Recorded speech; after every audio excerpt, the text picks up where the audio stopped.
Hey everybody, welcome back. I wanted to talk about the 10-year crazy stories about the 10 years that I was in food service. It was a crazy business and I haven't worked in it for 17 years, but I'm sure it's still a pretty crazy business to this day. So I just, starting off, going all the way back to my high school days when I worked at a retirement community. That's fun to start off with, just go and order from there and then to the other restaurants I worked at. So I worked at a retirement community back in high school, and we had fruit pies a lot. And one of the crazy stories, first one I wanted to go over, is some of the residents there would actually like cheddar cheese or American cheese on their apple pie. That to me, that just sounds so disgusting. But I had a friend in high school who used to do that, not with pie, but he used to take like Granny Smith apples and he'd take that, I think it's called easy cheese, that spray cheese in a can and just spray it on the apple and eat it like that. And oh, I love cheese, I love apples, but those two just don't sound like they go together at all. And there was one resident, he would always order V8 juice with his dinner. So he'd say, like, oh, give me something with 8 cylinders. And then for decaf coffee, he'd say detox. And then there was one time a garbage can. It was in the wintertime. It was really cold outside, and it was dark in this back in this alley where I used to dump the garbage when it was my side job. And I dumped the garbage, and some of it spilled by the dumpster, and it was like so dark, it was so cold, and I didn't feel like cleaning it up. It was so dark, I couldn't see anything. So I'm like, oh, I'm just gonna leave this and clean it up in the daylight, because I was working the next day. Like, I'll just try to clean this up tomorrow when I come in. And I was gonna do it. I wasn't just gonna leave it there. And sure enough, before I punch, I see the garbage is still there, and then I see a note that we had this manager that was so nasty. Her name was Madeline, and there was a note on my time card. It was like a paper time card. It said, Jeff C. Madeline. I'm like, oh boy, here I go. I'm gonna get my ass chewed out about that. And she's like, what happened last night? And I told her the whole story. She's like, all right, we'll get buckets of hot soap and water and get that cleaned up before we open for service today. She was a pretty big woman. She was probably about 350 pounds at least, not very tall, probably only 5 feet tall, 350 pounds. And one day I wasn't there, but she fell down the stairs, and someone went to her rescue to make sure she was okay. And she said, "Oh yeah, I'm fine." So I had protection because I bounced. And then we had mashed potatoes every day, and sometimes we had them. We always had them just in case somebody wanted them. We didn't have them on like the menu every day, but they were always available in case somebody really wanted them bad. And sometimes people really wanted plain mashed potatoes as opposed to the other starch. And it was also probably a dietary thing too. And one day we put milk and butter. They were like instant mashed potatoes, and we just mixed in milk, and they were already seasoned.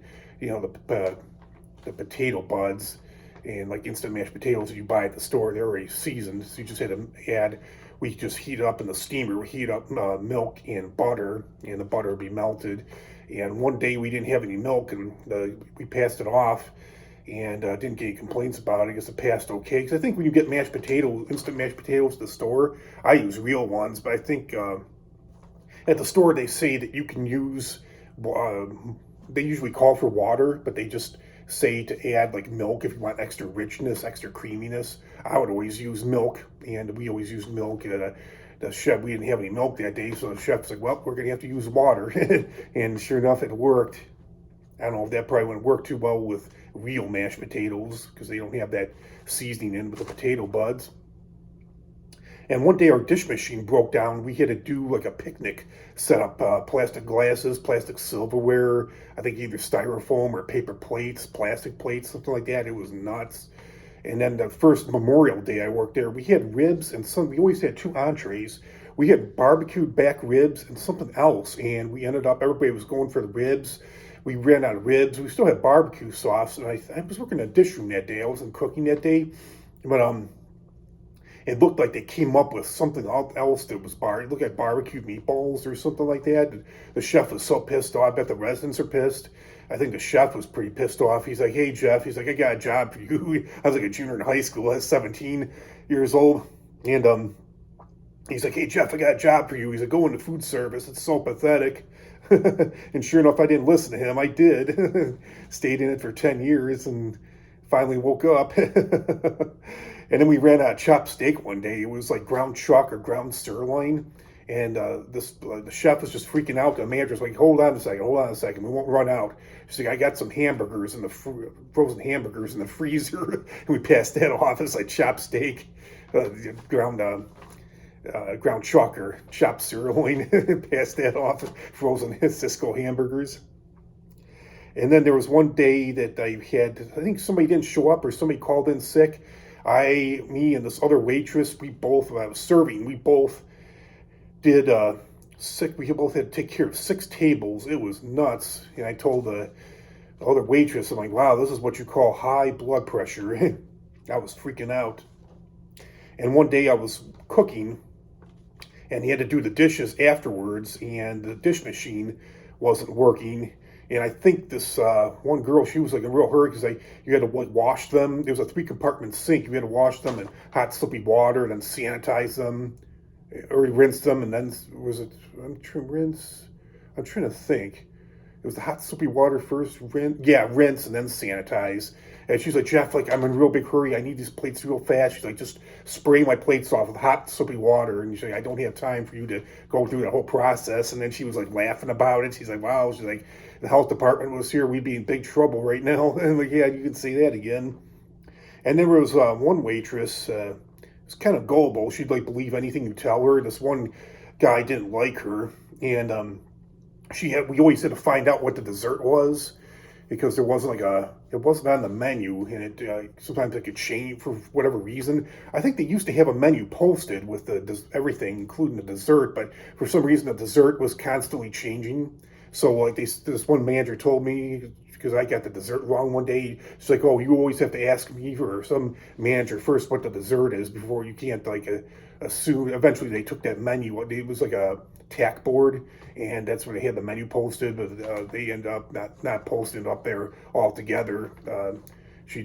Manager just said, like, always check with me or another manager first before you tell the residents what the dessert was. Because I told the residents that the dessert was peach pie. It had peaches in it, but she was like, oh no, that's incorrect. She totally set me up. The residents didn't think it was peach pie. It was like some type of strawberry gel pie. They had peaches in it, but she's like, oh, you always have to come to me first, because that was not peach pie what you served there. And she's like, she's always set me up. She's like, what's the dessert today? I'm like, peach pie. She's like, that's incorrect. And I told her, I stuck up for myself. I said, oh, that's what it says on the board over there. She's like, oh, you always have to check with me first.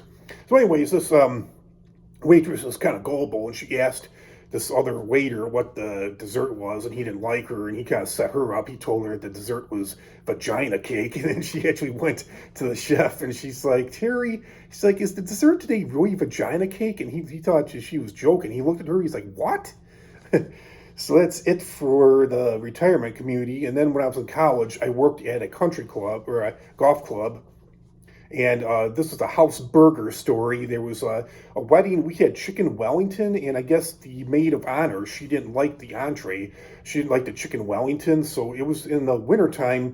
We still had some hamburgers in stock because the restaurant wasn't open during the wintertime, because it was mainly for the golfers. There weren't golfers out there, obviously. Back in Illinois in the wintertime, the golf course was closed.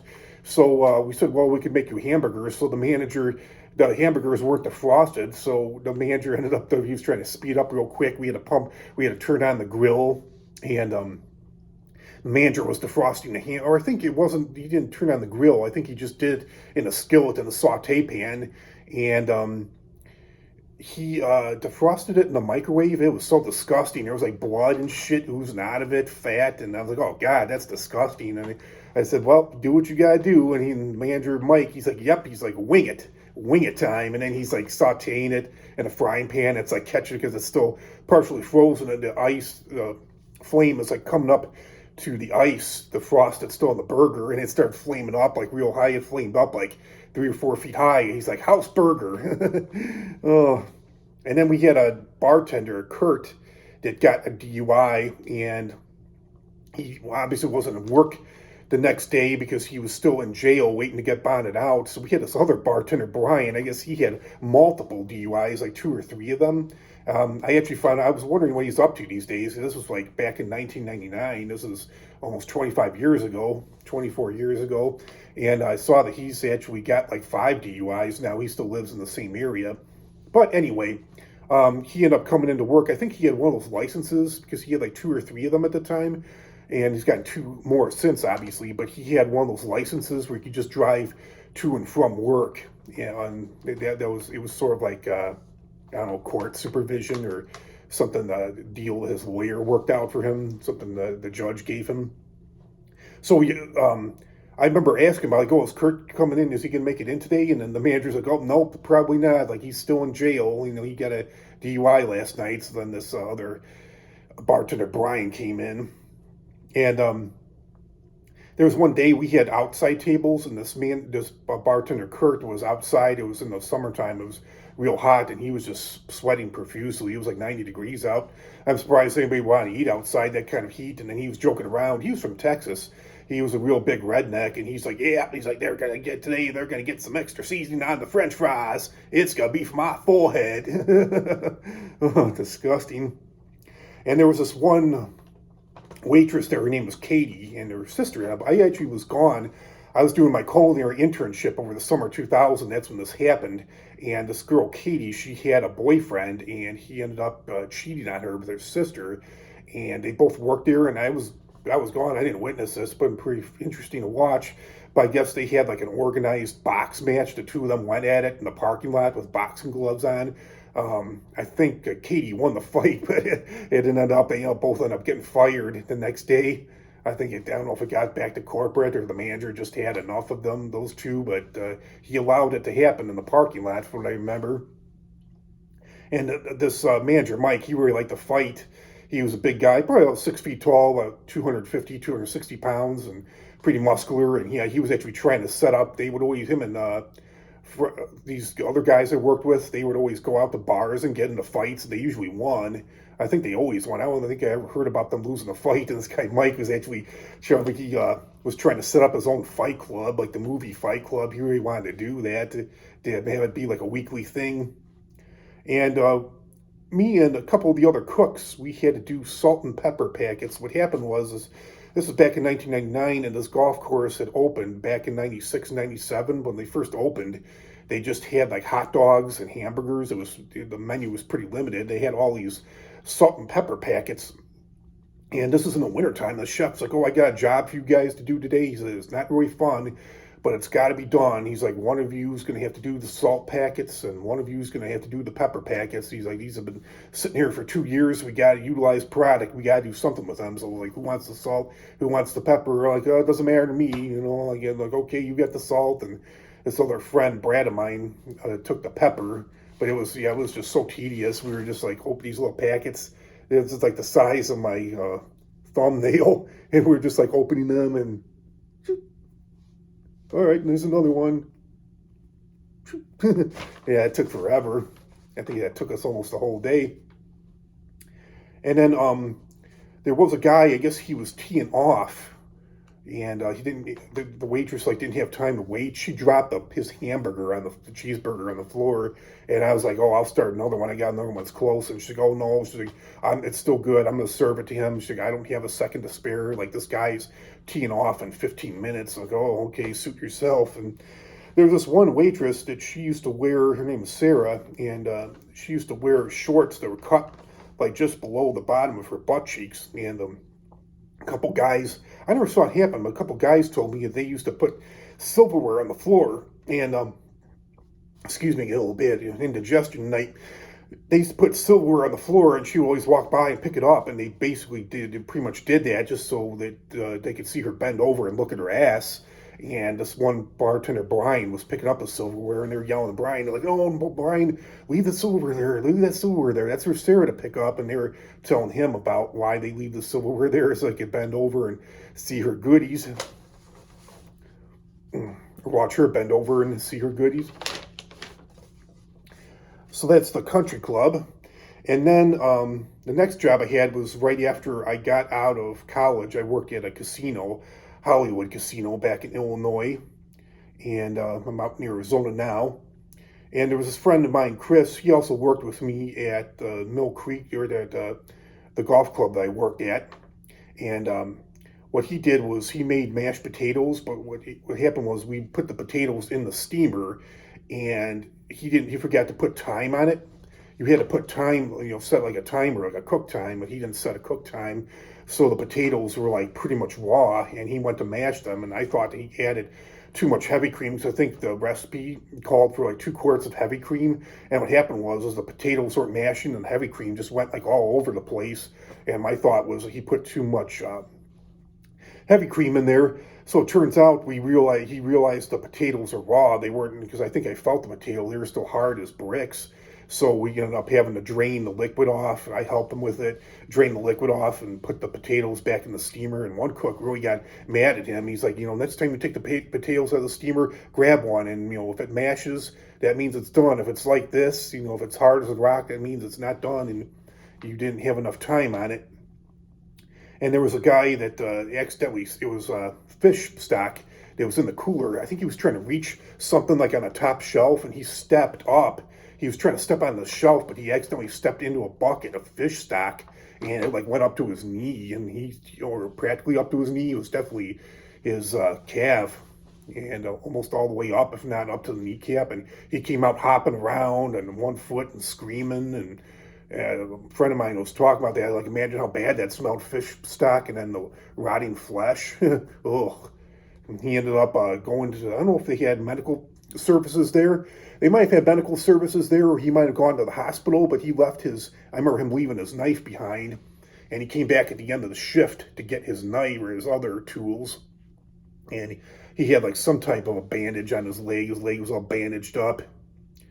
And there was a guy that, he claimed that his pork chops were raw, but yet he was trying to, I think he was just trying to scam a free meal.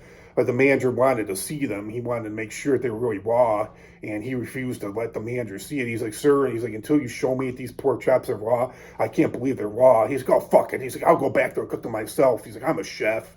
And then there was a guy that took like a lot of shortcuts. He was, when we had prime rib, it was cooked to medium rare. So for medium rare, we would just slice it and serve it like that with the au jus on the bottom. And I think for medium, we would just put the au jus on the top, so it would be, instead of it being red, it would be pink.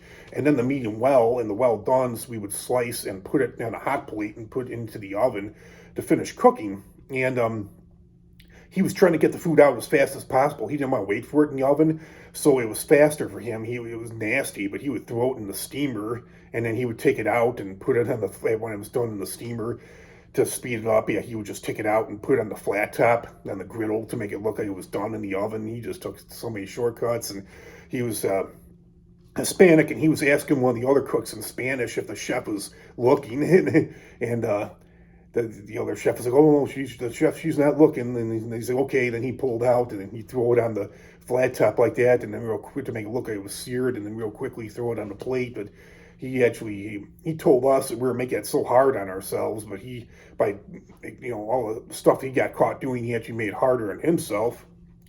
And there was actually one day he came to work, he drank like a 12-pack of beer and came to work all drunk off his ass and spilled au jus all over the cooler floor, and ended up having to, I think he tried to clean up, but he was so drunk, I think he didn't get every little bit off the floor because there was still quite a bit of au jus on the floor. And there was another cook, Macario. He made a remoulade, which is like a fancy tartar sauce. What you do is use a blender, but you're supposed to stir in capers. They look like little peas. You're supposed to stir in the capers by hand, and he ended up throwing in the capers and pureeing them with a hand blender along with everything else. And there was a cook, his name was Shane, and he worked the saute station. He was always getting burns on his hands, and they were actually like open wounds, and he wouldn't put gloves on, wouldn't put Band-Aids on, and he was like, we had this salmon served with like this avocado lime salsa, and we made the salsa to order. We made it nice and fresh because, avocado turns brown if you cut it ahead of time, too far ahead of time. So we just made it to order. He'd be tossing the salsa with his bare hands, and there was one waitress, she actually got grossed out by that. She discouraged the customers from ordering the salmon because of his nasty hands touching that salsa. And there was also one chef that used to, for speed things up, he would, sometimes if the steaks were taking a while, he would throw them in the deep fryer instead of sauteing them. I think there was one time there wasn't enough space on the saute station, so he would, instead of sauteing the mushrooms and onions, he would just throw the onions and the mushrooms in the deep fat fryer too, like the way you cook French fries. And so many shortcuts people took there. And my one friend Arturo, he took we always had garlic mashed potatoes on the menu. He took leftover garlic mashed potatoes and just added some heavy cream to them. He seasoned it up real nice, and hey, potato soup. And that was the soup for the day. It actually went over pretty big. I tried it. It wasn't bad. And sometimes we have lobster bisque. And what I would do is I would take the leftover lobster bisque and I would serve it at a special next day. I would call it lobster cream sauce. Serve it with steak. I did like a nice steak special with I do I think like New York strip or filet mignon, and I have some grilled shrimp on top, and then I would put on the lobster cream sauce on top of the grilled shrimp. And then there was this one cook, Mark. He wanted to be a chef. He was always late to work, always late. And then he told the head chef of the casino, he says, "Oh, I want to be a chef." And then he's like, "What's it gonna do? What's it gonna take to get there?" And then the head chef is like, "Well, the first thing you need to do is you need to start showing up to work on time." And this guy worked 3 jobs. He was a cook, he was a bartender, and he was also a magician. One day I was peeling shrimp and I went to throw the shrimp shells out, and he's like, "Oh, save those, don't throw those out." He's like, "I'm gonna use those for magic tricks." And I was thinking, God, you imagine how bad these are gonna smell later on? And there was also a cook that started there one day. He thought because the cooks had the short hats, the chefs had the tall hats, and the chefs wore black pants, the cooks wore the black and white checkered pants. And he was pissed that he showed up to work. I guess he thought he was a chef, and he was pissed that he wasn't going to get to wear the tall hat and the black pants. He just thought he was God's. He was his first day. He just got out of culinary school, I think. He thought he was God's gift to the world. He's just like, I guess he told somebody, he's like, "Oh, fuck it, I'm out." And he just took off and actually left his knife behind. He didn't take his knife with him. I thought that was kind of strange. And that's all for the casino. And then I worked at a seafood restaurant, and there was a guy that had a stroke, a customer that had a stroke. Not there, but we had shrimp de Dijon on the menu. It's like sauteed, baked, or you could do baked shrimp. You could do it however you want, or even grill the shrimp. But anyways, the shrimp was sauteed and then finished off in the oven with like a garlic butter on the top. And I guess because of him having a stroke, he couldn't chew, so he wanted the shrimp parade in like a food processor, and it was so disgusting. We paraded. I guess he wanted to taste of the shrimp, but he wasn't going to be able to chew them because they are kind of chewy. I don't think I looked at that. I think that was, from what I heard, it was pretty disgusting looking. I imagine it would taste pretty disgusting too. And we always got our fresh fish order in on Thursdays, and we had salmon on the menu. And this married couple used to come in. We had barbecue sauce for barbecued ribs and some other dishes. And this married couple, they were regulars. They came there every Thursday, and they would order barbecued salmon, like barbecue sauce on salmon. I'm not sure how that would be. And then there was a guy that ordered a filet mignon. He wanted barbecue sauce on his filet, and then the chef's like, "Oh, we got a real cowboy in the house tonight." And there was a guy that he had to order a practically raw butt steak. He wanted it cooked like just 30. He gave us instructions. Yeah, just cook it like 30 seconds on each side, throw it on the plate. It was still like ice cold on the inside. Oh, man. Thank God I'm almost done. I'm starting to lose my voice here. Just give me a second here. And then there was a guy that ordered raw chicken, and we refused to do it. Obviously, that's can't purposely serve raw chicken. Sometimes it is served raw, but isn't supposed to be. And there was somebody that ordered pork chops medium rare, and we said also due to health department regulations, we said we couldn't do that due to trichinosis.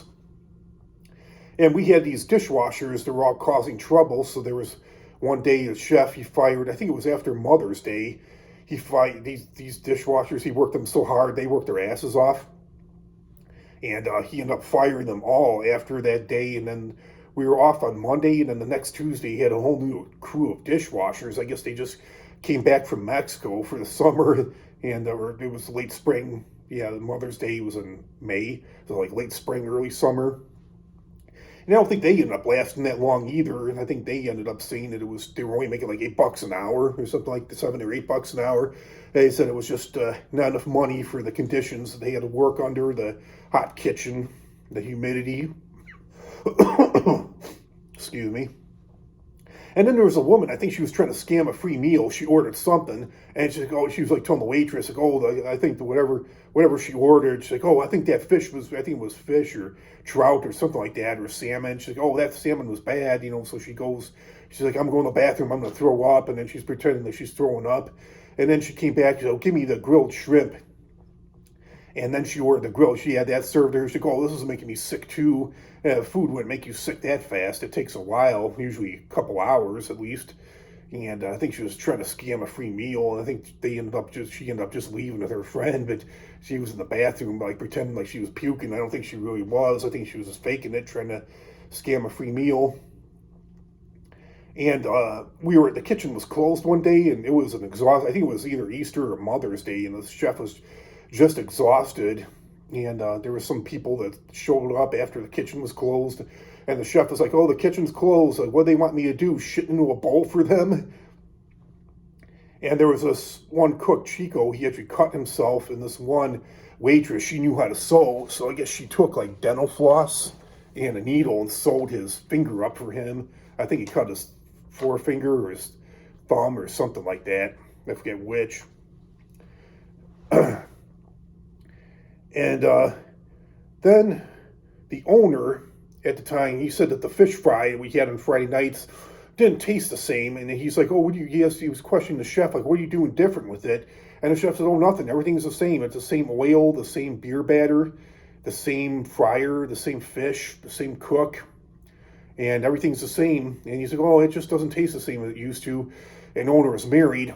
And he was like in his 80s. His wife was in her 60s, something like that. And the chef's like, oh man, he's probably going down and eating out his nasty old wife. That's probably what he thinks that real fish is supposed to taste like. And then we had a banquet one night, and these people, I think it was like roast beef or something like that, they left huge amounts of roast. I think they were drinking so much that when it came to mealtime, they weren't hungry. I heard they were getting pretty toasted out there, and they just weren't hungry when it came to mealtime. They were leaving a lot of food on their plate. And the manager was like picking through this bucket of, there was like a bin that we put the wait staff, they would like dump the food into off the plate before it would go into the dish machine. And it was like a little bin. And the chef was just like picking through it. He had like dogs, and he's like, oh, I'm going to take, this is such a waste. He said, I'm going to take some of this meat home to my dogs. And the last restaurant I worked at, there was a guy that, I guess he was sick. He said he didn't feel too well, but he puked into a napkin. It was a Friday or Saturday night. It was pretty busy. He grossed a lot of people out by doing that and just left the napkin at the table, didn't take it with him. And then there was the town that I worked in, that this restaurant was in, the mayor was there with his wife. I guess they were just so desperate to go out for their 50th wedding anniversary, and the wife had the flu, and she was actually puking into a bucket at a table. Now that was a night that was slow. I think it was like it was a weeknight. I think it was like a Tuesday, Wednesday, or a Thursday. So and it's funny, the husband, he just like kept that eating, like, oh well, my wife's sick, oh well. And like, I guess a lot of customers were back. They couldn't stand that. They were getting grossed out. They couldn't take the smell. So this was at the back of the restaurant. They were moving to the front of the restaurant, and they also owned the propane company. And one of the waitresses is like, see, Jeff, that just goes to show you, just because people have money doesn't mean that they have brains. And I think she left the bucket. They left the bucket at the table too. They didn't take it with them. Oh, it's so disgusting. And then there was a guy that got drunk, and he was puking his guts outside. It was in the wintertime, and I think his vomit like froze to the sidewalk. So the next day, this guy, he was like one of the dishwasher helpers. He was out there with hot buckets of water trying to wash it off the sidewalk. It was pretty disgusting. And one day our furnace broke down. It was in March, but it was still pretty cold out. It was still pretty much wintertime in Illinois. And It was still below 50 degrees. And the health department shows up. Surprisingly, we knew it was around the time they were supposed to come, but they never tell you the exact date when they're coming. And they marked down all the stuff. And we got like so much. We got bitched at for so many things. He was being, of all the health inspectors I worked with, he was the hardest one, the pickiest one. He was nitpicking about every little thing, but surprisingly, he didn't notice that there was like no heat in the restaurant, no heat in the kitchen. The furnace broke down. And it was funny, that was the one thing he didn't catch. And there was a guy, dishwasher, that cut himself, and then he kept working. He didn't put a glove on, didn't put Band-Aids on. He was bleeding all over the place, and he just continued to wash dishes. I think somebody stopped him and made him put gloves and a Band-Aid on to stop the bleeding. And getting back to the casino, that's all I have for that. And then getting back to the casino I worked at, there was a friend of mine one time. I think his car broke down, so I had to pick him up on my way to work, and I was there a little bit early, so it was like, oh, why not? We were both young and partiers, and did a lot of partying back in food service. There was a lot of that went on, so he's like, hey, why don't we just have a couple beers before work, and we had some time to kill, so like, yeah, why not? And went to work with a little bit of a buzz, and overall, as far as partying and drinking went in food service, there's a lot of that goes on, a lot of smoking, a lot of drug addiction too. Other than marijuana, I never did any drugs. Just did a lot of drinking and cigarette smoking, and that was it. But yeah, the bartenders, they used to sneak us drinks, and sometimes we would sneak wine and hard liquor that was used for some of the dishes. And what else? We drink on the jobs like that. Something cooked with a buzz. It actually made it pretty. It kind of like numbed my anxiety, made it easier to work, and I actually felt like I cooked better in a sense that way. I never recall making any mistakes when I was buzzed like that. I think I made more mistakes when I was sober, surprisingly. And we used to drink after work just about every night, especially on the weekends and the holidays when it was real stressful and everybody's stressed out at the end of the day. And Monday and Wednesdays were like our party. I was usually off on Mondays and Wednesdays, and those were nights a lot of us would party. And a friend of mine had a regular Monday through Friday job. He's like, damn, he's like, who the hell? I think I threw a St. Patrick's Day party on a Monday. And he said, damn, who the hell has a party on even St. Patrick's Day? He said, who the hell parties on a Monday night? And he said, oh, me, people work in food service, people work in restaurants. And yeah, there is a lot of alcoholism, a lot of smoking, a lot of drug addiction, a lot of that goes on in food service. I think we used to go out and party just about every night. I think one night, like my friend Arturo and I, we got drunk. We went there was like this bar that was adjacent to the casino, and we used to go down there and we went down there all the time. But there was at one point, I think we went down there, got drunk every night for like 2 weeks, and I think like our body, we were just like hurting from drinking so much. And I think my friend Arturo said, I think it's time for us to take a break. I'm like, yeah, I think you're right. I'm starting to feel like an alcoholic here. And we were probably like, back then, I'd say we were borderline, especially me. I was a borderline alcoholic, I'd say. I'm not ashamed to admit that. I'm not proud of it either, but I'm just being honest. That's how I am. I'm real. And yeah, I had a lot of those nights, and did a lot of, not proud of it either, but did a lot of intoxicated driving, and luckily I never got a DUI, never got into an accident. And like I said, sometimes I did some drinking. Sometimes I used to have cocktails and beers and even shots before work. It was crazy, but that's what food service drives a lot of people to do. It's a stressful business. So yeah, that's all I have to say about that. And starting to lose my voice. I covered everything I wanted to cover. So comment, like, share, subscribe. I hope you have a good night, and I'll talk to you all real soon with another great video. Have a great rest of your week, everybody. Talk to you all soon. Bye.